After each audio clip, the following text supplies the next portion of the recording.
Hello प्यारे बच्चों, कैसे हैं आप। आशा करती हूँ आप सभी अच्छे होंगे और अच्छे से अपनी पढ़ाई कर रहे होंगे। आज हम सीखने वाले हैं मॉल कॉन्सेप्ट का 7th लेक्चर, जिसके अंदर प्रिंसिपल ऑफ एटम कंजर्वेशन सीखा जाएगा, पीओएसी। मॉल कॉन्सेप्ट में जिसने पीओएसी कर डाला उसका मॉल कॉन्सेप्ट जिंगालाला। मॉल कॉन्सेप्ट में POAC principle of atom conservation की जो एक शानदार बात है वो ये है कि ये कहाँ अप्लाई करना है। इसके साथ साथ हमें ये भी पता होना चाहिए कि ये कहाँ अप्लाई नहीं करना है। अगर हमने गलत जगह अप्लाई किया तो बहुत आसान क्वेश्चन भी हमें बहुत लेंदी लग सकता है, उलझ सकता है, सॉल्व ना भी हो। और अगर हमें ये पता है कि इसको कहाँ अप्लाई करना है तो बड़े से बड़े चट्टान जैसे सवाल भी चुटकियों में हो जाते हैं, 2 स्टेप में हो जाते हैं। तो आज ये सारी की सारी चीजें हम इस लेक्चर में सीखेंगे। पीओएसी के बारे में सीखेंगे, इसको कहाँ अप्लाई करना है सीखेंगे, इसको कहाँ अप्लाई नहीं करना है सीखेंगे। ठीक है, तो बिना किसी देरी के स्वागत है आप सभी का अपने YouTube चैनल दी केमिस्टिक पर, जहां पर हम कर रहे हैं 2024 एंड 25 के जेई और नीट की केमिस्ट्री की कंप्लीट तैयारी। यहाँ पर आपको केवल 2 ही चीजें अप्लाई करनी है। जैसा कि मैं आपको बोलती हूँ, आपको डेली सेशन देखना है। सेशन देखने के बाद, समझने के बाद, नोट डाउन करने के बाद टेलीग्राम ग्रुप, जिसका लिंक आपको डिस्क्रिप्शन में दिया गया है, वहां पर आपको डीपीपी प्रोवाइड होती है। लेक्चर से रिलेटेड, सेशन से रिलेटेड जो भी हमने टॉपिक किया है उसके प्रैक्टिस के लिए क्वेश्चंस आपको दिए जाते हैं। बस आपको वो डेली प्रैक्टिस करने हैं, उसमें कोई भी कोताही नहीं बरतनी है। बिना किसी देरी के शुरू करते हैं। ये मैम का छोटा सा इंट्रोडक्शन है। Myself Rao Bharti, I have done my graduation in chemistry honours from Delhi University and post graduation in chemistry from IIT Guwahati. 4 साल से कोटा में ऑनलाइन और ऑफलाइन प्लेटफॉर्म पर जेई और नीट आप ही जैसे स्टूडेंट्स को यहाँ पर मैं पढ़ा के अनुभव ले रही हूँ। चलिए शुरू करते हैं बेटा। यहाँ पर देखो, ये वाले लेक्चर अपने ऑलरेडी हो चुके हैं, जैसा कि मैं तुम्हें लेक्चर से पहले दिखाती हूँ। अगर इनमें से कोई भी टॉपिक आपका छूटा हुआ है तो आप इन टॉपिक्स को कवर कर सकते हैं इन लेक्चर्स में जाकर बेटा। पिछले लेक्चर में हमने मोर than 1 reactant based stoichiometry calculations किया था, जिसके अंदर हमने लिमिटिंग रिएजेंट के बारे में सीखा था। आज हम करेंगे POAC, principle of atom conservation. Principle of atom conservation देखिए, यहां पर अगर मैं आपको यहां बताऊं, लास्ट क्लास में जब तक हम सीख रहे थे तो सबसे पहले रिएक्शन को बैलेंस कर रहे थे। You have this chemical equation जो कि तुमने बैलेंस की है बच्चे, N2 + 3H2 getting converted into 2NH3। तो यहां तुम बोल सकते हो कि इसके जो 2 मोल हैं वो रिएक्ट करते हैं हाइड्रोजन के 3 मोल के साथ, और यहां पर 2 मोल अमोनिया फॉर्म करते हैं। यस, यहां पर देखो, अगर मैं नाइट्रोजन के एटम्स की टर्म में बात करूं बच्चे, एटम्स की टर्म में अगर बात की जाए तो इधर 2 नाइट्रोजन के एटम है, इधर 2 दिए, यहां पर भी 2 नाइट्रोजन के एटम है। ठीक है, नाइट्रोजन के एटम्स की हम बात कर रहे हैं। अगर हम हाइड्रोजन के एटम्स की बात करें तो इधर 3 दूनी 6 एटम है, और इधर भी 2 दिए 6 हाइड्रोजन एटम। तो आप देख सकते हैं यहां पर जो नंबर ऑफ एटम्स हैं, नाइट्रोजन के हो या हाइड्रोजन के हो, जितने रिएक्टेंट साइड में है उतने ही प्रोडक्ट साइड में है। इस वाले इक्वेशन से देखो, यहां पर अभी तक हम क्या कह रहे थे कि C5H12 जो है आपका पेंटेन है, इसका 1 मोल रिएक्ट कर रहा है 8 मोल ऑक्सीजन के साथ एंड फॉर्म कर रहा है 5 मोल CO2 and 6 mole of H2O। अगर मैं एटम्स की टर्म में बात करूं, कार्बन के एटम्स, ठीक है, एटम्स की बात करूं कार्बन की टर्म्स में, तो यहाँ रिएक्टेंट साइड में कितने आपको मोल दिखाए, कितने कार्बन एटम दिखाई दे रहे हैं? C5, यानी कि 5 कार्बन एटम है, 5 atoms of carbon in reactant side, और इधर भी प्रोडक्ट में भी कितने हैं? 5 एटम है कार्बन के। हम बात करते हैं हाइड्रोजन के एटम्स की, तो इधर 12 हाइड्रोजन दिख रहे, 12 एटम्स ऑफ हाइड्रोजन, और इधर भी कितने दिख रहे? 6 2 जा 12, 12 हाइड्रोजन एटम्स दिखाई दे रहे हैं। हम बात करते हैं ऑक्सीजन की, क्योंकि यहाँ ऑक्सीजन बचा हुआ है, तो ये 8 दूनी 16 ऑक्सीजन एटम हो गए, और प्रोडक्ट साइड के अंदर भी 6 ऑक्सीजन यहां और 5 दूनी 10 यहां, तो यहां भी 16 एटम्स है। तो आप देख रहे हैं कि रिएक्टेंट एंड प्रोडक्ट साइड में पर्टिकुलर एटम, जो पर्टिकुलर एलिमेंट के जो एटम्स हैं वो सेम है। क्या मैं ये बोल सकती हूं कि अगर इनके एटम्स सेम है तो मोल ऑफ दैट एटम भी सेम होंगे? मोल में कैसे कन्वर्ट करते हैं बच्चे? गिवन नंबर ऑफ एटम, देखिए मोल क्या होता है? Mole is equal to given number of atom, given number of atoms divided by Avogadro number, right. अब यहां पर एटम्स दिए हुए हैं, इनको एवोगैड्रो से डिवाइड करेंगे तो क्या कोई प्रॉब्लम है? ये तो सेम ही बात है, राइट? यहां पर भी, यहां पर एटम दिए गए हैं, एवोगैड्रो से मल्टीप्लाई डिवाइड कर दो तो ये मोल में कन्वर्ट हो गए, तो कोई दिक्कत थोड़ी है, ये तो कॉमन चीज है ना बच्चे की, सबको एवोगैड्रो से डिवाइड कर रहे, so there is no difference, overall there is no difference. तो यहां पर कंक्लूड क्या किया मैंने, ध्यान से देखो, यहां मैंने कंक्लूड किया कि number of atom on reactant side equal है number of atom on product side. जैसा कि तुमने बैलेंस्ड केमिकल इक्वेशन में देखा कि हमारे पास जो नंबर ऑफ एटम्स है रिएक्टेंट साइड में वो बराबर है number of atoms in product side. तो सिमिलरली मैं ऐसा बोल सकती हूं कि नंबर ऑफ एटम्स अगर कंजर्व्ड है दोनों साइड, कि रिएक्टेंट में मैंने जितने नंबर ऑफ एटम लिए प्रोडक्ट में भी आपके उतने ही नंबर ऑफ एटम्स बन रहे हैं, यानी कि नंबर ऑफ एटम्स कंजर्व है, तो मैं बोल सकती हूं कि मोल्स ऑफ एटम भी क्या होंगे, कंजर्व होंगे बच्चे। मोल्स ऑफ एटम भी कंजर्व होंगे, बोल सकते हैं, बिल्कुल बोल सकते हैं ma'am. Number of atom divided by Avogadro number, ये मोल हो गया, बात तो सेम ही है। तो अगर नंबर ऑफ एटम्स कंजर्व है तो number of moles of that atom will also be conserved during that reaction, right? जब हम पीओएसी अप्लाई करेंगे बच्चे तो हम स्टाइकोमेट्रिक कोएफिशिएंट्स को कंसीडर नहीं करेंगे। ये पहली कंडीशन है पीओएसी अप्लाई करने की, कि जहां तुम पीओएसी अप्लाई कर रहे हो, जहां तुम स्टाइकोमेट्रिक कोएफिशिएंट्स को अप्लाई कर रहे, जहां पर आप पीओएसी अप्लाई कर रहे हो, प्रिंसिपल ऑफ एटम कंजर्वेशन लगा रहे हो, वहां पर स्टाइकोमेट्रिक कोएफिशिएंट को हम कंसीडर नहीं करेंगे, ठीक है? चलिए, इस बात को ध्यान में रखते हुए कि during a chemical equation number of moles of atom conserve रहते हैं, इसी को ध्यान में रखते हुए हमें आगे बढ़ना है, पीओएसी अप्लाई करना है। नाउ द थिंग इज कि हमें पीओएसी अप्लाई कैसे करना है। देखो, आपके पास इक्वेशन है, नाइट्रोजन हाइड्रोजन रिएक्ट करके NH3 बना रहे हैं, this is not balanced. Now ये बैलेंस भी नहीं है और हमें बैलेंस करने की जरूरत भी नहीं है। तो मुझे ये पता है कि during a reaction mole of atoms, क्या बच्चे, मोल ऑफ एटम्स रिमेन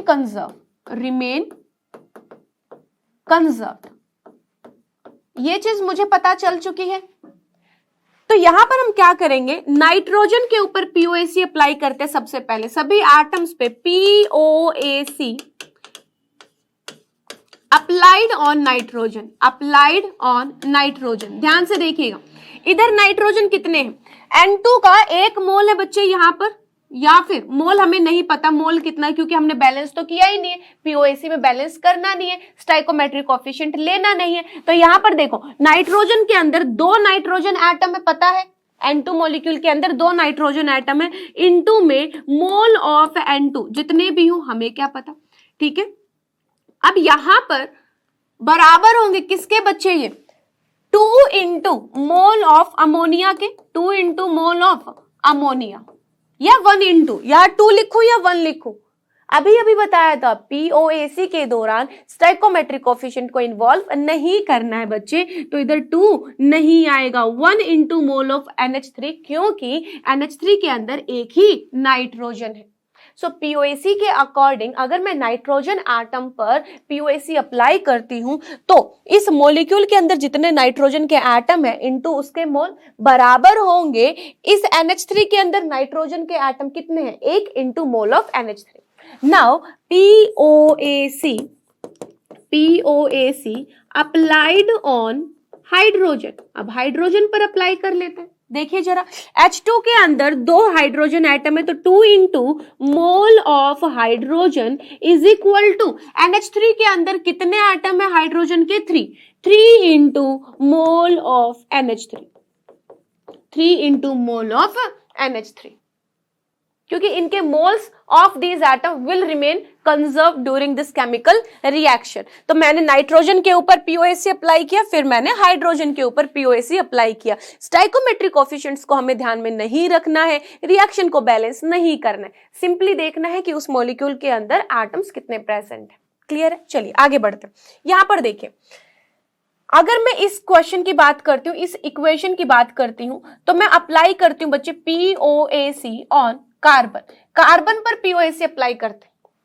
तो यहां पर C5H12 के अंदर 5 कार्बन एटम है, 5 into mole of C5H12 is equal to होंगे, यहाँ पर CO2 के अंदर एक ही कार्बन एटम है, 1 into मोल ऑफ CO2, क्योंकि ma'am moles of these atom remain conserve during this chemical equation. So यहाँ पर 5 था C5H12 के अंदर, तो 5 into mole of C5H12 is equal to CO2 के अंदर एक ही कार्बन है इंटू मोल ऑफ CO2। अब यहाँ पर हम बात करते हैं POAC ऑन ऑक्सीजन, ऑक्सीजन बात करते हैं। यहाँ पर देखिए 2 इंटू मोल ऑफ ऑक्सीजन, क्योंकि O2 के अंदर 2 ऑक्सीजन एटम है, 2 इंटू मोल ऑफ O2 बराबर होंगे, यहाँ पर देखिए बेटा CO2 के अंदर 2 ऑक्सीजन के एटम है, तो 2 into mole of CO2 plus में, क्योंकि यहां पर भी ऑक्सीजन है, तो ऑक्सीजन कितने हैं, 1 ऑक्सीजन है, तो यहां पर 1 into mole of H2, mole of H2। Clear है? ऑक्सीजन के total mole of atom will remain conserve ना, तो रिएक्टेंट में जितने होंगे प्रोडक्ट में भी उतने ही होंगे, राइट। अब बात करते हैं यहां पर POAC ऑन हाइड्रोजन, हाइड्रोजन के ऊपर जब POAC अप्लाई करेंगे तो हम कैसे लिखेंगे, ध्यान से देखिए, इधर देखो कितने हैं, 12 into mole of C5H12 is equal to H2 में 2 हाइड्रोजन है, तो 2 इंटू मोल ऑफ H2। इस तरीके से हम अप्लाई करते हैं POAC on every atom during the chemical equation. चलिए आगे बढ़ते हैं। अब यहां पर हम सीखते हैं वेयर टू अप्लाई POAC, और हम बोल सकते हैं where to not apply POAC। POAC कहाँ अप्लाई करना है, कहाँ नहीं करना है। सबसे पहली बात जो POAC अप्लाई करने की है वो ये है कि POAC is not applied on excess reagent। देखो कल की क्लास में हम पढ़ चुके थे ना, जब हमने स्टाइकोमेट्री मोर than 1 reactant based stoichiometry calculation किया था, उसमें मैंने आपको लिमिटिंग रिएजेंट कैलकुलेट करना सिखाया था और एक्सेस रिएजेंट कैलकुलेट करना सिखाया था। अब यहां पर हम POAC अप्लाई कर रहे हैं जिसके अंदर हमें रिएक्शन को बैलेंस करने की जरूरत नहीं है, लेकिन हमें कुछ शर्तों का ध्यान रखना है, कुछ कंडीशंस का ध्यान रखना है। पहली जो चीज है वो ये है कि POAC हम एक्सेस रिएजेंट पर अप्लाई नहीं करेंगे। दूसरी चीज जो POAC हम अप्लाई करेंगे, POAC is applied only on limiting reagent, limiting reagent के ऊपर कैलकुलेट करेंगे, लिमिटिंग रिएजेंट के ऊपर। अगर एक्सेस रिएजेंट है कोई क्वेश्चन के अंदर तो we will not apply POAC on that particular molecule, ठीक है, वहां पर POAC अप्लाई नहीं होगा, केवल और केवल लिमिटिंग रिएजेंट के केस में लगेगा। अब यहां पर एक चीज देखो, देखिए मैम, अगर मुझे एक्सेस रिएजेंट या लिमिटिंग रिएजेंट क्वेश्चन में नहीं गिवन होगा, यानी कि मुझे कैलकुलेट करना पड़ेगा, और लिमिटिंग या एक्सेस रिएजेंट कैलकुलेट करने के लिए मुझे रिएक्शन को बैलेंस करना पड़ेगा। और जब मैंने रिएक्शन को बैलेंस कर ही दिया तब मैं क्यों POAC अप्लाई करने की सोचूंगा। बहुत सिंपल सी बात है, ऑब्वियस सी बात है बेटा, क्वेश्चन के अंदर क्वेश्चन की स्टेटमेंट इस तरीके से दी गई होगी कि आपको ऑटोमेटिकली पता लग जाएगा कि क्वेश्चन के अंदर लिमिटिंग रिएजेंट की ही बात हो रही है। अगर ऐसा नहीं हो रहा है कि वो लिमिटिंग नहीं बता रहा है या एक्सेस है ये भी नहीं बता रहा है, that means we have to balance the equation, और इक्वेशन को बैलेंस करने के बाद फिर हमारे पास लिमिटिंग रिएजेंट का पता चलेगा। और जब हमने रिएक्शन को बैलेंस कर ही दिया तब POAC कैसे अप्लाई करेंगे, क्यों अप्लाई करेंगे, मतलब हम ऑलरेडी मेहनत कर चुके हैं ना, तो फिर उस केस में जरूरत नहीं है, हम जैसे नॉर्मली स्टाइकोमेट्रिक कैलकुलेशन करते हैं वैसे ही करेंगे, ठीक है। अब चलिए यहां पर हम बात करते हैं बेटा इस क्वेश्चन की। कल की क्लास में मैंने ये आपको क्वेश्चन करवाया था एज इट इज। क्या क्वेश्चन था, calculate amount of sodium oxide formed when 2.3 gram of sodium react with 3.2 gram of oxygen. ध्यान से देखिएगा, यहाँ पर Na प्लस ऑक्सीजन की रिएक्शन करवाई तो ये Na2O बन गया था बच्चे, ठीक है, 2Na बन गया था। कैसे सॉल्व करेंगे, हाफ O2। ये मैंने बैलेंस्ड केमिकल इक्वेशन लिखी। यहां पर ध्यान देने वाली बात पता है क्या है, इधर आपके पास सोडियम है ना जो कि 2.3 ग्राम गिवन है, और ऑक्सीजन कितना गिवन है, यहाँ पर 3.2 ग्राम गिवन है। अब बात यह है कि यहां we don't know the limiting reagent, limiting reagent के बारे में नहीं पता। और नहीं पता so no POAC, POAC apply नहीं करेंगे।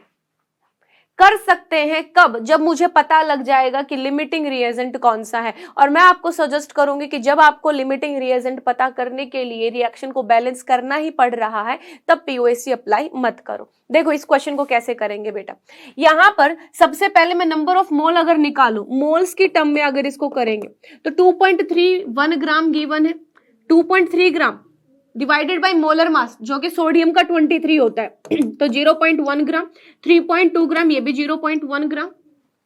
अब लिमिटिंग रिएजेंट कैसे निकालते हैं? लिमिटिंग रिएजेंट की कैलकुलेशन, जो आपके मोल गिवन है बेटा, मोल डिवाइडेड बाय स्टाइकोमेट्रिक कोफिशिएंट, ठीक है।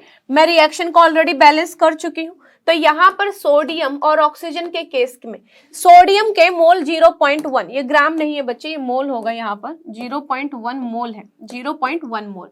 यहां पर देखो 0.1 मोल डिवाइडेड बाय 2 और इधर 0.1 मोल डिवाइडेड बाय हाफ यानी कि 1/2, तो इसको लिख सकते हैं 0.1 इंटू 2 इज इक्वल टू 0.2 और ये सॉल्व करने पर आएगा 0.05। This is the list amount. ये क्या है बेटा? लिस्ट अमाउंट, यानी कि आपका जो सोडियम है that implies sodium is limiting reagent, यानी जो प्रोडक्ट फॉर्म होगा ये किसकी वजह से होगा? सोडियम की वजह से होगा, ठीक है। अब बैलेंस केमिकल इक्वेशन में 2 मोल सोडियम के 1 मोल Na2O का फॉर्म कर रहा है। आपके पास मोल कितने हैं सोडियम के? 0.1, तो 2 मोल जब 1 मोल फॉर्म कर रहा है बच्चे तो 0.1 कितना करेगा? कर सकते हैं ये वाला कॉन्सेप्ट। दूसरा POAC, अब मुझे अगर लिमिटिंग पता लग गया कि this is my limiting reagent तो इसके ऊपर POAC अप्लाई करेंगे बच्चे। कैसे अप्लाई करेंगे ध्यान से देखिए, POAC ऑन सोडियम, सोडियम के ऊपर POAC अप्लाई करेंगे। Na plus O2 getting converted into Na2O. Now I don't need to balance the equation क्योंकि वो मैं आपको ऑलरेडी करवा चुकी हूँ बेटा, ठीक है। चलिए अब जबकि मुझे पता चल गया कि this is the limiting reagent तो कैसे लगाएंगे? इधर इसमें एक ही सोडियम है तो 1 into mole of sodium is equal to, यहां पर क्या बचे? 2 है। Na2O के अंदर 2 सोडियम के आइटम है तो 2 इंटू मोल ऑफ Na2O, हाँ या ना? अब यहां पर देखो 1 इंटू सोडियम के मोल कितने कैलकुलेट किए? 0.1। कितना कैलकुलेट किया बच्चे? 0.1। It is equal to 2 into mole of Na2O। तो यहां पर अगर मोल ऑफ Na2O कैलकुलेट करेंगे तो कितना आएगा? 1 इंटू 0.1 डिवाइडेड बाई 2। कौन सा आसान है? मैम देखो लिमिटिंग अगर क्वेश्चन में ऑलरेडी मुझे पता है सो दिस इज गुड, और अगर नहीं पता है तो फिर तो मैंने इसको ऐसे कैलकुलेट कर ही लिया है तो POAC की जरूरत नहीं है। और क्वेश्चंस में देखते हैं बेटा, जैसे यहां पर देखो ये वाला क्वेश्चन कितना टिपिकल दिखाई दे रहा है और इसको हम चुटकियों में POAC से सॉल्व करेंगे। POAC कहां अप्लाई करना है? पहली condition, when information is provided for only initial or final compound and both of them have a common atom। जब बहुत बड़े बड़े क्वेश्चंस दे रखे हो और उसके अंदर केवल इनिशियल और फाइनल की वैल्यूज दे रखी हो, उनके बारे में इंफॉर्मेशन दे रखी हो और फाइनल और इनिशियल के बीच एक एटम कॉमन हो, तब हम POAC अप्लाई करते हैं। फॉर एग्जाम्पल क्वेश्चन देखो, a chemist dissolve 1.95 gram pure platinum in an excess of a mixture of hydrochloric acid. अब आप समझ सकते हैं कि ऑलरेडी क्वेश्चन के अंदर मेंशन्ड है, क्या मेंशन्ड है कि दिस इज इन एक्सेस, तो ये जो हमने लिया प्लेटिनम ये लिमिटिंग रिएजेंट की फॉर्म में होगा, ठीक है। ऑलरेडी लिमिटिंग बोल चुका है। अब यहां पर देखो आगे कुछ भी नहीं गिवन है, क्या बोला इसने कि 1.95 ग्राम मैंने प्योर प्लेटिनम लिया, उनका मैंने रिएक्शन करवाया, गिवन जितने भी हमारे पास यहाँ पर मिक्सचर के अंदर कंपाउंड्स हैं, हाइड्रोक्लोरिक एसिड है, नाइट्रिक एसिड है, and then after a series of sequential step involving several other chemical isolate a compound of molecular formula this, ठीक है। Determine the mass of this product in gram. Simply इसने क्या किया है, इसने बोला कि मैंने रिएक्शन प्लेटिनम से चालू करी और खत्म कहाँ की है? Pt2C10H18N2S2O6। यहां से मैंने प्लेटिनम से शुरू करके मैंने यहां पर खत्म किया। बीच में बहुत सारे सीरीज ऑफ रिएक्शंस है जो कि क्वेश्चन में नहीं गिवन है, यानी कि here we will apply POAC. जो इनिशियल है, जो फाइनल है, बीच का कुछ भी नहीं गिवन है, दोनों में एक एटम कॉमन भी है जो कि प्लेटिनम है। That means we can apply POAC on platinum. तो यहां पर अगर मैं अप्लाई करूं पीओएसी ऑन प्लेटिनम तो क्या होगा, इधर एक ही प्लेटिनम है तो 1 into mole of platinum it is equal to, यहां पर 2 प्लेटिनम है, 2 into mole of Pt2C10 H18 N2S2O6। इस कंपाउंड का भी क्या हो जाएगा बेटा, मोल निकल जाएगा। अब यहां क्वेश्चन में इसका गिवन मास है तो इसके मोल निकल जाएंगे। 1 into मोल ऑफ प्लेटिनम तो मास 1.95, इसका मोलर मास बेटा 195 होता है। It is equal to 2 into mole of this compound, mole of Pt2 this compound. ठीक है, तो यहां पर इस 2 को इधर लेके आ जाए तो इधर से क्या मोल निकल जाएगा क्या, यही पूछा है। क्या पूछा है, मास पूछा है, मास ऑफ दिस प्रोडक्ट। जब हमने मोल निकाल दिया कि number of mole is equal to कितना होगा, यहां पर 0.01 डिवाइडेड बाई 2, ये हमारे मोल आ चुके हैं। अब अगर हमें W निकालना है तो N इंटू मोलर मास होगा बच्चे। N कितना है तुम्हारा 0.01/2 इंटू मोलर मास, इसका कैलकुलेट करना पड़ेगा। क्या हम कैलकुलेट कर सकते हैं? यस मैम, आपने बताया था कि मोलिकुलर मास कैलकुलेट करने के लिए जितने भी एटम्स प्रेजेंट है उनके एटॉमिक मासेस को ऐड कर देंगे। तो यहां पर ध्यान देने वाली क्या बात है, ये बात है कि इधर Pt2 है यानी कि 195 इंटू 2 प्लस में यहां कार्बन कितना गिवन है 10 इंटू 12 प्लस में हाइड्रोजन 1 इंटू 18 प्लस में N2 बच्चे, N2 का 28 हो जाएगा, S2 का 64 हो जाएगा एंड प्लस O6 का 96। इन सबको ऐड कर देंगे तो मोलर मास आ जाएगा, मोलर मास आ जाएगा ऑफ दिस गिवन कंपाउंड। तो आप देख सकते हैं कितना टिपिकल, कितना अजीबो गरीब क्वेश्चन था, but still we calculated it by POAC. चुटकियों में 2 लाइनों में क्वेश्चन हो गया। हाँ, तुम्हें मोलर मास निकालने का सोचने में थोड़ी दिक्कत हुई होगी, बट अगर मुझे सबके एटॉमिक मास पता है तो इजीली कैलकुलेट कर सकते हैं। जोड़ घटा तो हमें आता ही है बालक, है ना। चलिए आगे बढ़ते हैं, इस क्वेश्चन को करते हैं। When you don't want to balance और can't balance a chemical reaction, जब आप किसी रिएक्शन को बैलेंस नहीं करना चाहते हैं या फिर बैलेंस नहीं कर पा रहे हैं, उस टाइम पर हम पीओएसी अप्लाई कर सकते हैं, बशर्ते आप लिमिटिंग रिएजेंट को ढूंढ पाए क्वेश्चन के अंदर। क्योंकि अगर तुम्हें नहीं पता कि लिमिटिंग है या एक्सेस है, then you can't apply POAC, वो आपका गलत हो जाएगा। यहां पर देखें 570 gram of octane undergoes combustion in excess of oxygen. अब आप देख सकते हैं क्वेश्चन में ऑलरेडी मेंशन है कि जो ऑक्सीजन आपने लिया ड्यूरिंग कंबशन वो एक्सेस अमाउंट में है, यानी कि जो आपका ऑक्टेन है वो लिमिटिंग रिएजेंट है, हम इजीली पीओएसी अप्लाई कर सकते हैं बच्चे। क्वेश्चन में ऑलरेडी मेंशन था, ठीक है। अब बैलेंस करने की कोई जरूरत नहीं है। In excess of oxygen at 27 degree Celsius what would be the mass of gas collected under this condition. उस गैस का मास कितना होगा बच्चे, ठीक है। अब ध्यान से देखिए किस गैस की बात कर रहा है, ऑक्टेन यानी कि C8H18 प्लस O2। जब कंबशन होता है किसी हाइड्रोकार्बन का, ऑक्सीजन के साथ रिएक्शन होती है तो क्या प्रोडक्ट बनता है, CO2 plus H2O। H2O liquid में होता है, CO2 गैस के अंदर होता है। दैट मीन्स ये किस गैस का मास कैलकुलेट करवा रहा है आपसे, CO2 का मास कैलकुलेट करवाना चाह रहा है। अब देखो बेटा, ये आपका एक्सेस रिएजेंट है, ये आपका लिमिटिंग रिएजेंट है, क्वेश्चन में ऑलरेडी मेंशन है। तो क्या मैं इस पर पीओएसी अप्लाई करने का सोच सकती हूँ? यस मैम, बिल्कुल सोच सकते हैं। बट जब पीओएसी अप्लाई करेंगे तो दोनों के पास एक एटम कॉमन होना चाहिए। जो दिया गया है, जो पूछा गया है, उसमें पीओएसी अप्लाई करने के लिए एक एटम कॉमन होना चाहिए, ठीक है। यहां पर देखो, ये मुझे दिया गया है बेटा, ये दिया गया है और इसके बारे में पूछा गया है। पूछा गया है। अब जो दिया गया है और पूछा गया है, क्या उसके अंदर एक एटम कॉमन है? जी मैम, यहाँ पर कार्बन कॉमन है, तो मैं POAC अप्लाई कर सकती हूँ, PaOC ऑन कार्बन।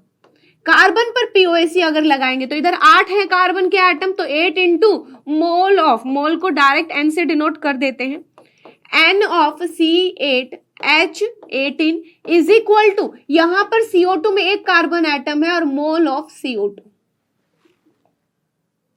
ठीक है, कितना आसान हो गया ना क्वेश्चन। अब यहां पर C8H18 ऑक्टेन का ग्राम में मास दिया गया है, तो 8 इंटू मोल कैसे निकालते हैं, मास डिवाइडेड बाय मोलर मास। बच्चे कितना निकलेगा C8H18 का, 12 इंटू 8 प्लस 18, कितना हो गया ये, 96 और 10, 106 और 8, 114, 114। ठीक है, it is equal to 1 into NCO2, carbon dioxide का क्या कैलकुलेट करवाया है, मास कैलकुलेट करवाया है, मास डिवाइडेड बाय CO2 का molar mass is 40। Can't we calculate W from this calculation, easily calculate कर सकते हैं। नाउ यू कैन से, ना मुझे इस रिएक्शन को बैलेंस करने की जरूरत पड़ी, है ना देखने की जरूरत पड़ी कि कौन सा लिमिटिंग रिएजेंट है जिसके बेसिस पर प्रोडक्ट बनेगा। ये क्वेश्चन में ऑलरेडी मेंशन है कि आपका जो ऑक्टेन है ये लिमिटिंग अमाउंट में है, क्योंकि जो ऑक्सीजन आपने लिया वो एक्सेस में है। तो मैंने डायरेक्ट देखा कि जो दिया गया है और जो पूछा गया है उसके अंदर कार्बन एटम कॉमन है, तो मैंने कार्बन पर POAC अप्लाई किया। इस मॉलिक्यूल के अंदर 8 कार्बन एटम है, तो 8 into mole of this is equal to, CO2 में एक कार्बन है तो 1 into mole of this. Mole होता है मास बाय मोलर मास, इधर mass by molar mass, W easily calculate किया जा सकता है, कोई बड़ी प्रॉब्लम नहीं है। अगला देखेंगे बेटा, अगला तरीका क्या है कि हमें कैसे पता चलेगा कि POAC कहां अप्लाई करना है। देखो, मैंने आपको बताया कि when there is an atom which is present in only 2 species which are given in the question, मतलब कोई एक ऐसी स्पीसीज हो जो दो ही कंपाउंड में दे रखी हो, ड्यूरिंग द रिएक्शन कितनी भी रिएक्शन, सिक्वेंशियल रिएक्शन हमारी हो रही हो, एक पर्टिकुलर एटम ऐसा होना चाहिए जो केवल 2 स्पीसीज के अंदर प्रेजेंट है, ताकि हम उस पर्टिकुलर एटम के ऊपर POAC अप्लाई कर सके। For example, look at this question, a mixture of CaCl2 and NaCl, ये कल की क्लास में किया था ना हमने question, more than 1 reactant based stoichiometric calculation में ये वाला क्वेश्चन हमने किया था। अब यहां पर इसको POAC से करके देखते हैं। इधर देखो, mixture of CaCl2 and NaCl weighing 4.44 ग्राम। मेरे पास एक मिक्सचर है, I have a mixture of CaCl2 plus NaCl और इसका मास कितना है 4.44 ग्राम। इस ट्रीटेड विद सोडियम कार्बोनेट, इसकी रिएक्शन मैंने करवाई Na2CO3 के साथ, सोडियम कार्बोनेट के साथ। ना सोडियम कार्बोनेट केवल कैल्शियम क्लोराइड के साथ रिएक्ट करेगा, ये तो एज इट इज पड़ा रहेगा, इसके साथ रिएक्ट नहीं करेगा। कैसे ही करेगा, कटायन सेम है और अनायन एक दूसरे से रिएक्ट नहीं करेंगे। तो इधर इन दोनों की जब रिएक्शन होगी तो ये क्या कह रहा है कि it will precipitate all the calcium ions as calcium carbonate. इसने बोला कि जब ये इस मिक्सचर में कैल्शियम क्लोराइड से रिएक्ट करेगा सोडियम कार्बोनेट, तो सारे के सारे जो कैल्शियम आयन है उनको ये कन्वर्ट कर देगा किसके अंदर, कैल्शियम कार्बोनेट के अंदर।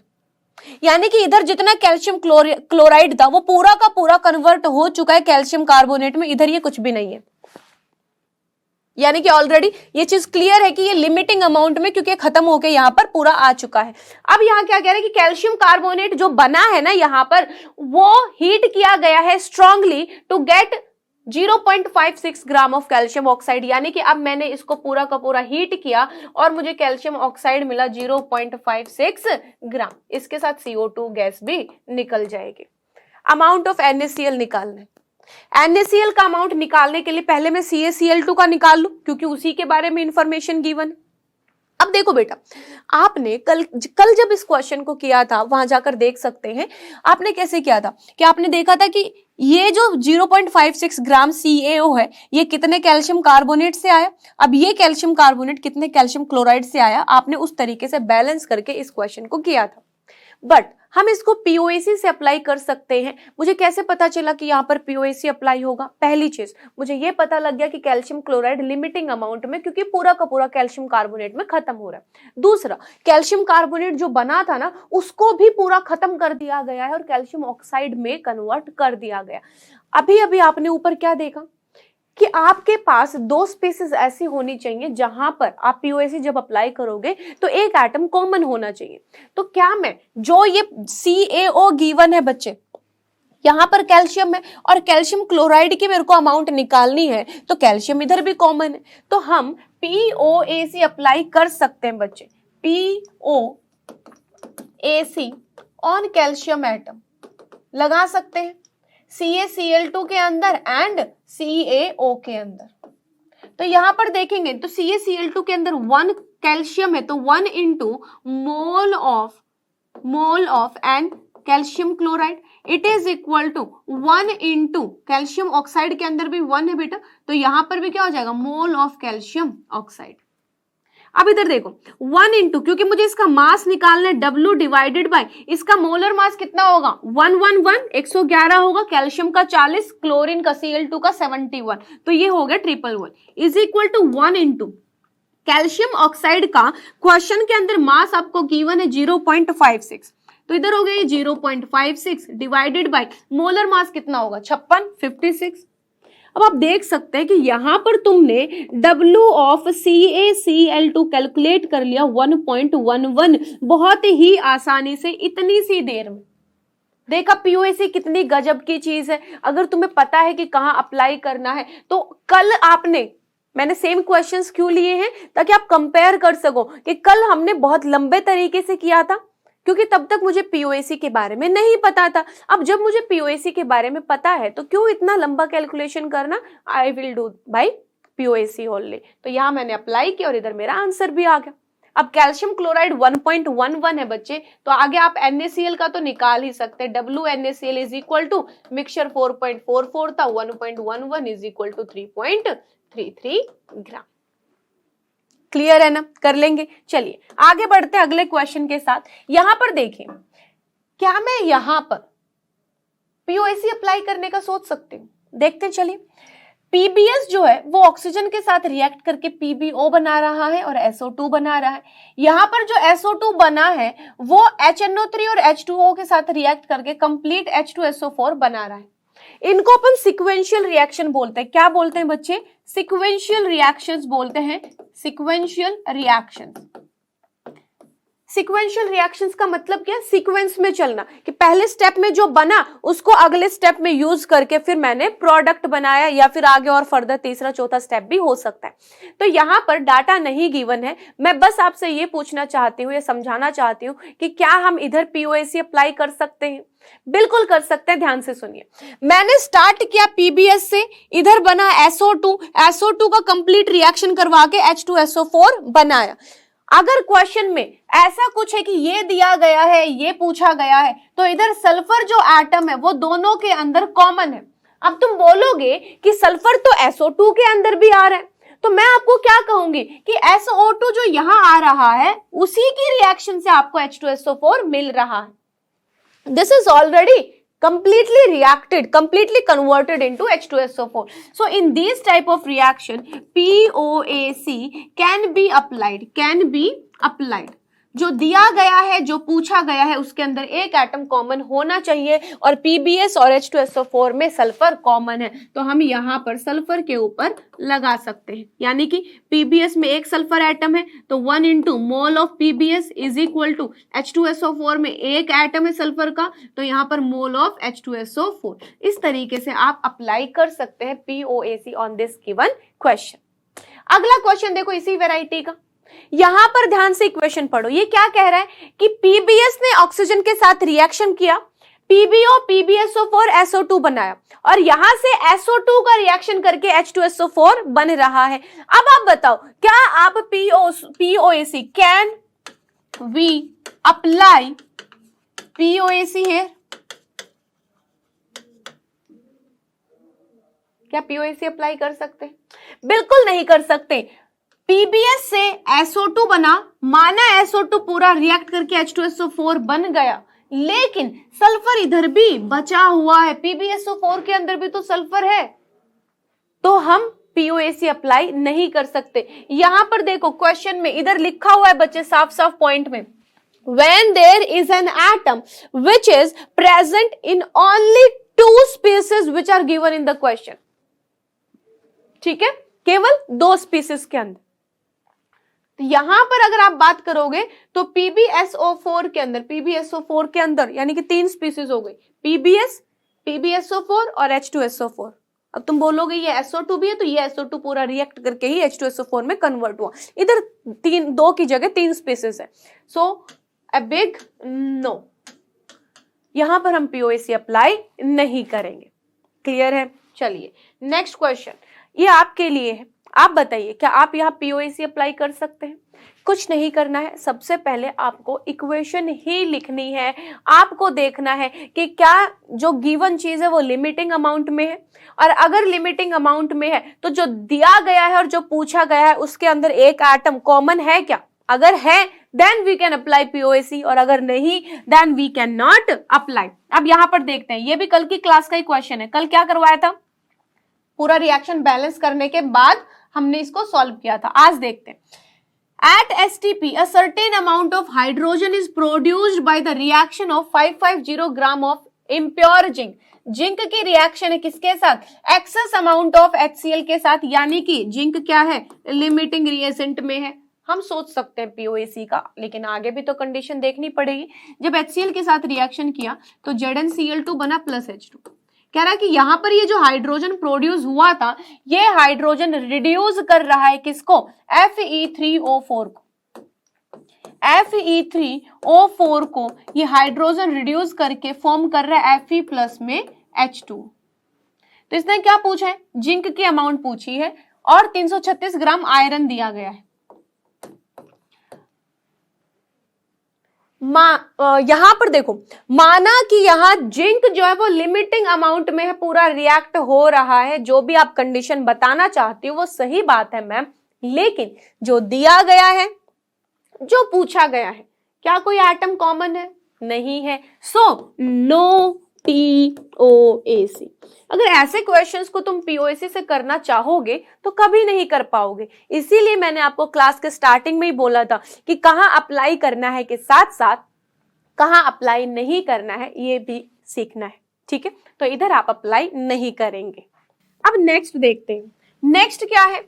How many mole of P4 can be produced by reaction of 0.10 mole of this, 0.36 mole of this, 0.90 mole of carbon according to the following equation। ये आपसे पूछ रहे हैं कि P4 के मोल्स कितने हैं। जो दिया गया है, जो पूछा गया है, उसमें फास्फोरस क्या होना चाहिए? कॉमन होना चाहिए। यहां पर इसके अंदर और इसके अंदर क्या आप POAC अप्लाई करने का सोच सकते हैं? मैम सोच सकते हैं, लेकिन कब तक? जब तक लिमिटिंग रिएजेंट के बारे में इंफॉर्मेशन प्रोवाइडेड हो। अभी मुझे इस क्वेश्चन के अंदर सबके मोल्स गिवन है, बट ये नहीं बताया गया कि लिमिटिंग कौन सा, और लिमिटिंग नहीं बताया गया तो मैं POAC अप्लाई करने की हिम्मत नहीं करूंगी, क्योंकि मुझे पहले लिमिटिंग कैलकुलेट करना पड़ेगा, और लिमिटिंग के लिए मुझे रिएक्शन को बैलेंस करना पड़ेगा, और जब बैलेंस ही कर दिया तो फिर मैं यूनिटरी मेथड से ही कैलकुलेट कर लूंगी। मुझे POAC अप्लाई करने की जरूरत है नहीं बेटा, तो यहां पर हम नहीं कर सकते, नो POAC। क्यों? क्योंकि लिमिटिंग रिएजेंट नहीं पता। पहले आप लिमिटिंग रिएजेंट निकालो, रिएक्शन को बैलेंस करते हुए लिमिटिंग रिएजेंट अगर पता चल गया है तब उसके ऊपर POAC अप्लाई कर सकते हैं। And in this question this is the limiting reagent. ठीक है, यहां पर अगर आप लिमिटिंग रिएजेंट कैलकुलेट करेंगे तो आप देखेंगे कि ये जो है वो लिमिटिंग रिएजेंट है, और इसके अंदर और इसके अंदर कोई भी कॉमन एटम नहीं है, तो POAC अप्लाई नहीं होगा। अगले क्वेश्चन की तरफ बढ़ते हैं। यहां पर देखो, ये जो क्वेश्चन है ना, ये 5 स्टार क्वेश्चन है। कैसा क्वेश्चन है? 5 स्टार। मुझसे तो स्टार बनाने भी नहीं आते अच्छे से, इसको समझते हैं ध्यान से। देखो, 5 ग्राम मिक्सचर दिया गया है CH4 एंड C2H4 का, बर्न्ड कंप्लीटली बर्न होने का मतलब these are the limiting reagents in their common reaction. ये अपनी रिएक्शन में लिमिटिंग रिएजेंट है, क्योंकि ये पूरा का पूरा बर्न हो रहे हैं, पूरा का पूरा इनका कंबशन हो रहा है। दैट मीन्स ऑक्सीजन जो है वो आपकी क्या है बच्चे? एक्सेस अमाउंट में प्रेजेंट है। मिक्सचर का 5 ग्राम वेट दिया गया है। To produce 44/3 gram of CO2 gas. CO2 gas कितनी प्रोड्यूस हो रही है? 44/3 ग्राम प्रोड्यूस हो रही है। हमें मास परसेंट निकालना है CH4 का ओरिजिनल सैंपल के अंदर कि 5 ग्राम के अंदर CH4 कितना परसेंट प्रेजेंट है। देखिए, कंबशन जब रिएक्शन करते हैं तो यहां पर CH4 O2 के साथ रिएक्ट करेगा, तो हम क्या बनाएंगे? CO2H2। सबसे पहले जो मास दिया गया है CO2 का दैट इज 44/3 ग्राम। मैं मोल अगर निकालना चाहूँ कि कितने मोल मुझे मिले CO2 के during the combustion of 5 gram of this mixture, mole कैसे निकलेगा? मास बाय मोलर मास, मास है 44/3 एंड मोलर मास होता है CO2 का 44। तो हमारे पास CO2 के मोल्स कितने आ गए बच्चे? 1/3 मोल्स आ चुके। ठीक है, अब देखो यहां पर मान लेते हैं, लेट, यहां पर इस इक्वेशन से पहले हम कुछ चीजें मान लेते हैं, क्योंकि आपके पास W of CH4 plus C2H4 वो गिवन है 5 ग्राम। अब यहाँ CH4 कितना है, C2H4 है, मुझे नहीं पता। इसका मतलब W ऑफ CH4 को मान लेते हैं x ग्राम और W ऑफ C2H4 कितना हो जाएगा फिर 5 माइनस x ग्राम। क्लियर है ये वाली चीज? अब मैं इनके अगर मोल्स निकालना चाहूं, N of CH4, number of मोल क्या होता है बच्चे? मास by molar mass. Mass ma'am मैंने x ग्राम एज्यूम किया, मोलर मास CH4 का कितना होगा 16। अगर मैं मोल ऑफ C2H4 निकालना चाहूं तो यहां पर मास कितना है 5 minus x divided by molar mass कितना है 12 दूनी 24 और 4 28 28। This is the mole. ठीक है, अब मैं रिएक्शंस लिखना शुरू करती हूँ, इक्वेशंस लिखना शुरू करती हूँ। CH4 का और C2H4 का कंबशन हो रहा है, यानी कि CH4 plus O2 getting converted into CO2 plus H2। If I balance this equation, तो CH4 यहां पर कार्बन 1 है तो इधर कार्बन 1 है, 4 हाइड्रोजन है तो ये 2 हो जाएगा, इधर 4 है तो इधर 2 हो जाएगा। ठीक है, 1 मोल CH4 कितना CO2 बना रहा है? 1 मोल CO2, हाँ या ना? यहां पर 1 मोल CH4 is making 1 mole of CO2 और हमारे पास CH4 के मोल कितने बच्चे? x/16। तो मैं बोल सकती हूं कि x/16 जो मोल्स हैं CH4 के वो x/16 मोल CO2 प्रोड्यूस कर रहे हैं, बिल्कुल बोल सकते हैं। नेक्स्ट देखते हैं, C2H4 की जब इक्वेशन लिखी मैंने तो ये हुआ CO2 plus H2। Now I have to balance this equation, बिना बैलेंसिंग के तो मुझे पता ही नहीं रहेगा। यहां पर बैलेंस किया, 2 कार्बन है 2 लिखा, 4 हाइड्रोजन 2 हुआ और यहां पर कितना आ जाएगा 2 दूनी 4 और यहां पर 2 6 तो 3O2 हो जाएगा। अब यहां देखो, इसके 1 मोल से यहां पर 2 मोल CO2 बन रहा है, क्योंकि लिमिटिंग रिएजेंट तो यही है ना बेटा। तो इसके 1 मोल से ये 2 मोल बन रहा है। ये कितना मोल गिवन था? 5 माइनस x/28। 5 माइनस x/28 मोल से क्या बनेगा? 2 इंटू 5 माइनस x/28। 2 से कैंसिल किया 14, यानी कि इधर नंबर ऑफ CO2 कितना बना? 5 माइनस x डिवाइडेड बाई 14। तो एक बात बताओ, CH4 से x/16 मोल प्रोड्यूस हुआ, C2H4 से 5 माइनस x/14 मोल CO2 प्रोड्यूस हुआ, बट क्वेश्चन में ऑलरेडी मेंशन्ड है कि ओवरऑल जो CO2 प्रोड्यूस हुआ है वो 44/3 ग्राम, यानी कि हमने जो 1/3 मोल निकाला है उतना प्रोड्यूस हुआ। तो क्या मैं यहां पर लिख सकती हूं, यहां पर क्या हम ऐसा कर सकते हैं कि इधर से जो मोल मिला x/16 एंड प्लस में इधर से 5 minus x divided by 14 mole, overall बराबर होंगे 1/3 मोल के, हाँ या ना भाई? ये मोल प्रोड्यूस हुआ है तो इनका जो सम आएगा वो 1/3 के बराबर ही आएगा। ठीक है, चलिए अब यहां से x की वैल्यू कैलकुलेट करते हैं, एलसीएम ले लेते हैं। 16 और 14 का कितना आएगा? अगर हम बात करते हैं 16 चौके 64, 6 16 कम 16 और 6 22, 224। तो इधर आ गया ये 14x प्लस में इधर कितना आएगा बच्चे? 16 5 80 minus 16x is equal to 1/3। तो सॉल्व करने पर ये कितना हुआ? -2x plus 80 divided by 224 is equal to 1/3। Cross multiply कर लो, कितना होगा? -6x प्लस में 240 इज इक्वल टू, ये इधर गया तो कितना हो जाएगा? 224। यानी कि x की वैल्यू कितनी आएगी बच्चे? x आ जाएगा 40 24 36 16 16 divided by 6 gram. This is the value of x।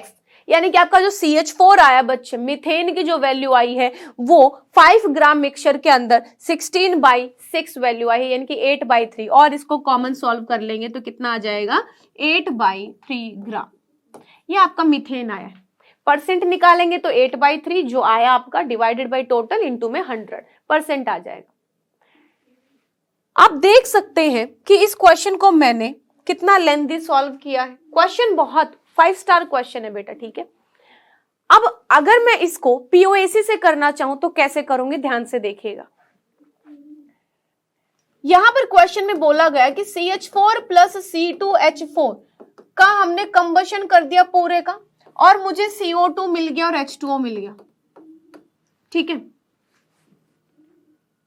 मैंने एक मिक्सचर लिया जिसमें CH4 C2H4 था, उनको हीट कर दिया, CO2 मिल गया और वाटर वेपर्स मिल गए, वाटर लिक्विड मिल गया। अब यहां पर देखो, जो दिया गया है और जो पूछा गया है उसमें कार्बन एटम कॉमन है, तो हम पीओएसी अप्लाई करते, पीओएसी ऑन कार्बन, तो कैसे करेंगे, इधर एक है तो 1 into mole of CH4 plus में 2 into mole of C2H4 is equal to CO2 में 1 इंटू मोल ऑफ CO2।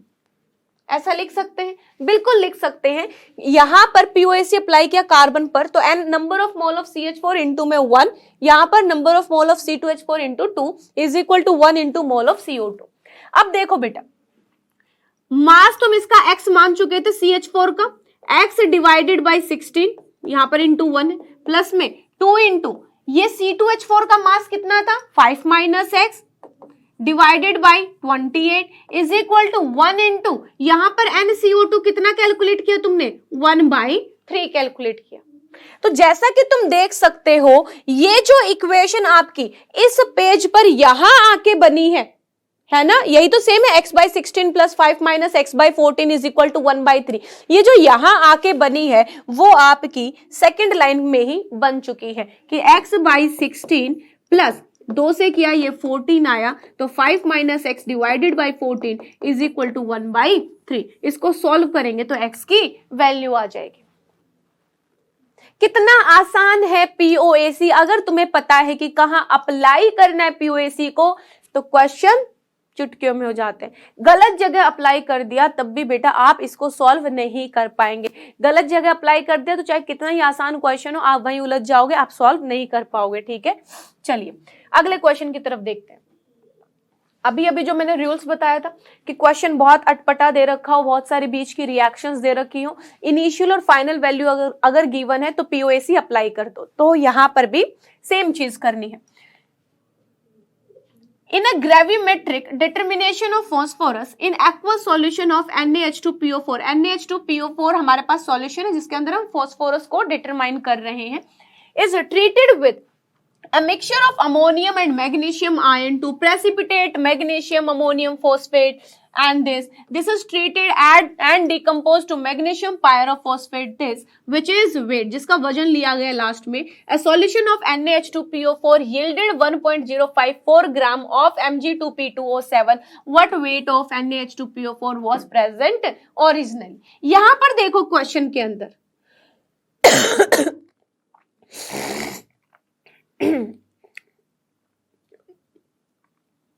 बीच में बहुत सारी रिएक्शंस दे रखी है, लेकिन फाइनली हमसे क्या पूछा गया है कि हमने शुरू किया था NaH2PO4 से, और फाइनली मुझे मिला क्या, किसका वजन लिया मैंने, वजन लेने का मतलब फाइनल जो हमारा प्रोडक्ट बना वो ये है।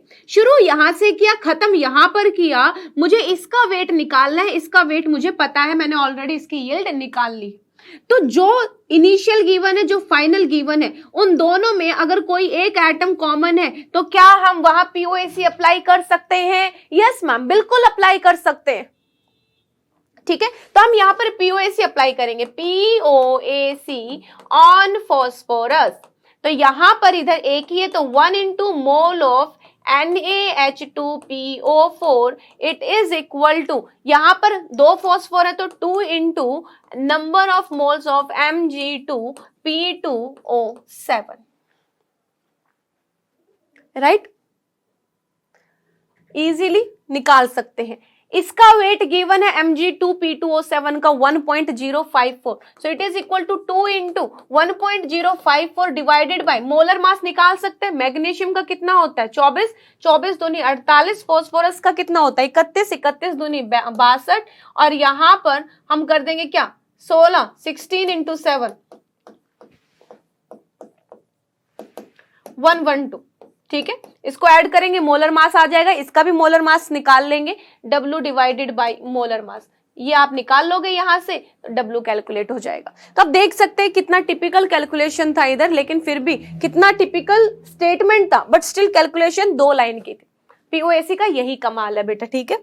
अब यहां देखते हैं नेक्स्ट क्वेश्चन, एक और ऐसा क्वेश्चन जो दिखाई देने में बहुत ही डरावना है, बहुत ही भयंकर है, लेकिन अगर मुझे पता है कि यहाँ पर पीओएसी में अप्लाई कर सकती हूँ तो इजीली इस क्वेश्चन को सॉल्व करना मेरे लिए आसान होगा बेटा। देखो, in one process of water proofing, पहली बात तो इस क्वेश्चन की स्टेटमेंट को समझना ही इज वेरी डिफिकल्ट, ठीक है।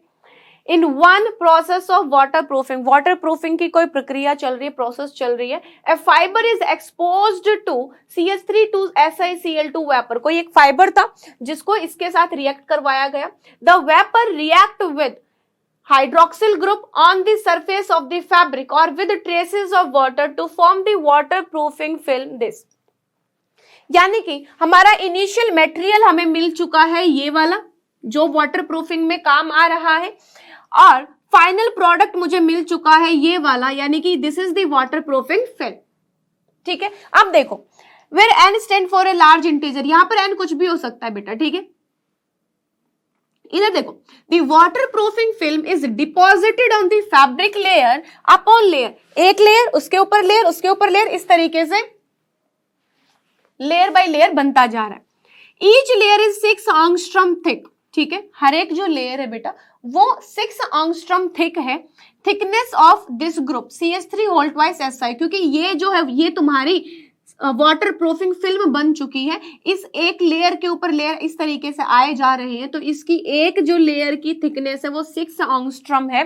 हाउ मच स्टार्टिंग जो मटेरियल है आपका CH3 इन ग्राम आपको लेना है, जरूरत पड़ी है to waterproofing one side of a piece of fabric, जिसका हमें डायमेंशन दे रखा है कि 1 meter and 3 meter with a film 300 layer thick, the density of the film is this. देखो क्वेश्चन को समझो, क्वेश्चन ने क्या बोला कि इनिशियली मैंने CH3 वेपर लिया है, ठीक है। यहां पर बहुत सारे रिएक्शन है, उसके बाद फाइनली मुझे क्या मिल गई, मेरी फैब्रिक की जो मेरा वाटर प्रूफिंग फिल्म है बेटा, वो बन चुकी है यहाँ पर SiO, और इधर n लगा दिया। n कुछ भी हो सकता है, n इज एनी इंटीजर, ठीक है। n कोई भी इंटीजर है, पॉलीमर है ना, तो n कुछ भी हो सकता है। ये कह रहा है कि ये जो मेरी फिल्म बनी है इसकी लेंथ दे रखी है, ब्रेथ दे रखी है और हाइट दे रखी है एक लेयर की, और टोटल लेयर्स कितनी है बच्चे, 300 लेयर्स है। कितनी है, 300 लेयर्स है, ठीक है। इसकी डेंसिटी भी आपको गिवन है, यहां पर तुम्हें इसका मास निकालना है, इसका मास निकालना है। अब तुम्हारे पास जब स्टार्टिंग मटेरियल और एंडिंग मटेरियल है, तो क्या हम पीओएसी अप्लाई कर सकते हैं? पीओएसी ऑन किसके ऊपर अप्लाई करेंगे? सिलिकॉन के ऊपर, ठीक है। सिलिकॉन के ऊपर मैंने यहां पर पीओएसी अप्लाई किया, तो इधर कितना होगा, 1 into number of mole of CH3 whole twice SiCl2 is equal to, इधर कितना है बच्चे, ये कितना है, सिलिकॉन N है, N into number of moles of CH3 whole twice SiON। अब आप इस n से कंफ्यूज नहीं होना है कि यहाँ ये n आ गया तो कटेगा कैसे, अभी आप क्वेश्चन करेंगे तो आपको समझ आ जाएगा। देखो इसका मास निकालना है, यानी कि इसका मास क्वेश्चन में गिवन है। अब ये पूछोगे ये कैसे, यहां पर देखिए इस क्वेश्चन के अंदर क्या गिवन है बच्चे, क्वेश्चन के अंदर CH3 होल ट्वाइस SiON, यहां पर जो लेयर बनी है हमारी, जो हमारा वाटर प्रूफिंग फिल्म बन चुकी है, उसकी लेंथ, ब्रेथ और हाइट गिवन है, और 300 आपको लेयर्स भी गिवन है। तो क्या मैं यहां पर वॉल्यूम कैलकुलेट कर सकती हूँ कि ओवरऑल वॉल्यूम कितना है हमारी इस फिल्म का, जो कि बराबर होगा length into breadth into height. ये एक लेयर की वॉल्यूम है, टोटल लेयर मेरे पास 300 है बेटा। तो लेंथ कितनी है, डेंसिटी भी गिवन है इसकी 1 ग्राम पर ml में गिवन है, यानी कि सेंटीमीटर में कन्वर्ट करेंगे इसको, क्योंकि 1 cm क्यूब जो होता है बच्चे that is equal to 1 ml। तो यहाँ पर इसको हम सेंटीमीटर में चेंज करेंगे। लेंथ कितनी दे रखी है बेटा क्वेश्चन के अंदर, लेंथ को देखो 1 और 3, तो 1 मीटर को 100 सेंटीमीटर, यहाँ पर 300 सेंटीमीटर। हाइट जो है वो 6 एंगस्ट्रॉम गिवन है क्वेश्चन के अंदर, 6 एंगस्ट्रॉम, तो 6 इंटू 10 की पावर -10 मीटर होता है, तो -8 सेंटीमीटर हो जाएगा इंटू 300। जब इसको सॉल्व करोगे तो it will be 0.54 cm cube आ जाएगा, या फिर बोलो 0.54 ml आ जाएगा। ठीक है, ये आपकी क्या आ चुकी है, वॉल्यूम आ चुकी है। Density is equal to mass by volume होता है, तो W is equal to density into volume. Density 1 given है, तो ऑब्वियस सी बात है यहाँ पर जो मास आएगा वो 0.54 ग्राम आ चुका है। अब यहां पर ध्यान से देखिए, इधर मास बाय मोलर मास करेंगे, मोलर मास अभी बताऊंगी बेटा। तो मास आ गया, इसका मोलर मास कैलकुलेट कर लेंगे, इसका मास निकालना है, मोलर मास कैलकुलेट कर लेंगे। आपके पास क्वेश्चन में क्या है, ध्यान से देखिए। क्वेश्चन में है CH3 2SiCl2, इसका मोलर मास कितना होगा, molar mass is equal to CH3 का 12 और 3 15, 15 दूनी 30, प्लस सिलिकॉन का 28 और प्लस Cl2 का 71। कितना हो गया बच्चे ये 70 30 100 120 120 129। ठीक है, अब बात करते हैं CH3 2 होल ट्वाइस SiON। क्योंकि ये N मॉलिक्यूल्स हैं तो N इंटू CH3 2 का कितना हो गया अगेन 30, प्लस में सिलिकॉन का 28, प्लस ऑक्सीजन का कितना हो गया 16। तो ये कितना हुआ 30 20 50 60 66 और 8 74। ठीक है, तो 74 into N, this is the molar mass. ठीक है, अब यहां पर देखो नेक्स्ट स्टेप क्या हो जाएगा आपका, 1 into N of number of mole of CH3 2SiCl2, it is equal to N into number of mole of CH3 2SiO, और इधर ये N। इधर इसका W निकालना है बच्चे, मोलर मास आपने अभी अभी कैलकुलेट किया कितना 129, it is equal to N into इसका मास क्वेश्चन के अंदर ऑलरेडी गिवन, सॉरी हमने कैलकुलेट किया 0.54 ग्राम, इधर हमने कैलकुलेट किया 0.54 gram, divided by molar mass इसका कितना था 74 N, N से N cancel. Now you can easily calculate the W of CH3 2SiCl2 vapour. आप बस यहाँ पर वॉल्यूम का सोचना था कि उसका मास कैसे कैलकुलेट करेंगे, तो वॉल्यूम की हेल्प से हमने उसको कैलकुलेट किया। अदरवाइज आप देख सकते POAC अप्लाई करते हो इतना जो भयावह क्वेश्चन आपको दिख रहा था ये भी क्लियर हो चुका है, बहुत ही आसानी से हमने सॉल्व कर लिया है। आई होप आपको ये चीज समझ आई है बच्चे, है ना। So it was all about the POAC। मैं आशा करती हूँ आपको प्रिंसिपल ऑफ एटम कंजर्वेशन अच्छे से समझ आया है, कहाँ अप्लाई करना है कहाँ नहीं अप्लाई करना है, इस चीज को ध्यान में रखते हुए POAC को समझना है। ठीक है, सो अगर आपको आज का सेशन अच्छा लगा तो वीडियो को लाइक करेंगे, अपने सभी साथी जो भी 2024 एंड 25 के एग्जाम की तैयारी कर रहे हैं उन सभी के साथ इस चैनल को शेयर करेंगे। और आपको आज शाम को इस सेशन के बाद, इसको अच्छे से समझने के बाद, नोट्स बनाने के बाद टेलीग्राम ग्रुप पर आपको DPP प्रोवाइड हो जाएगी, तो उसके क्वेश्चंस अच्छे से कीजिएगा। मिलते हैं नेक्स्ट सेशन में, थैंक यू।